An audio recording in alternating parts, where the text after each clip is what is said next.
1967.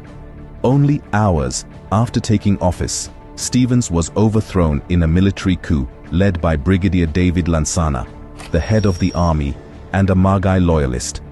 Lansana claimed the results were invalid because the country's regional chiefs had not yet ratified the parliamentary election results, a process he claimed was constitutionally required.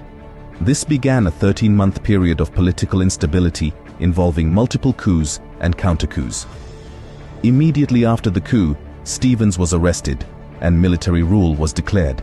Brigadier Lansana suspended the constitution and took control of the government. This marked the first military intervention in Sierra Leone's politics. Lansana's coup did not last long. He was overthrown within days by a group of junior officers led by Lieutenant Colonel Andrew Juxon Smith, who formed the National Reformation Council, NRC. The NRC suspended political parties and promised to cleanse the government of corruption and tribalism. But the NRC also failed to gain public trust and struggled with economic mismanagement. Discontent grew within the military and among civilians. On April 26, 1968, after more than a year of military rule, Siaka Stevens was reinstated as Prime Minister of Sierra Leone. This followed a successful counter-coup by enlisted soldiers known as the Anti-Corruption Revolutionary Movement, ACRM, who overthrew the National Reformation Council, NRC, military government led by Lieutenant Colonel Andrew Juxon Smith. The soldiers returned the country to civilian rule, and Stevens, who had been previously ousted just hours after his 1967 swearing-in, resumed power legally and officially. Having experienced a military coup firsthand, Stevens deeply distrusted the armed forces.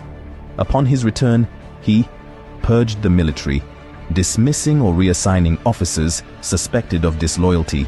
He created personal security forces such as the Internal Security Unit, ISU, and later the Special Security Division, SSD, paramilitary groups that reported directly to him rather than the Army Command.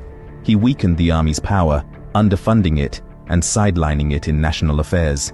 This strategy helped prevent future coups, but also created a militarized and repressive internal security structure. Stevens set out to centralize authority and secure long-term dominance. He marginalized the opposition SLPP and discouraged political pluralism. He built loyalty among traditional chiefs and influential regional leaders through patronage and political favors.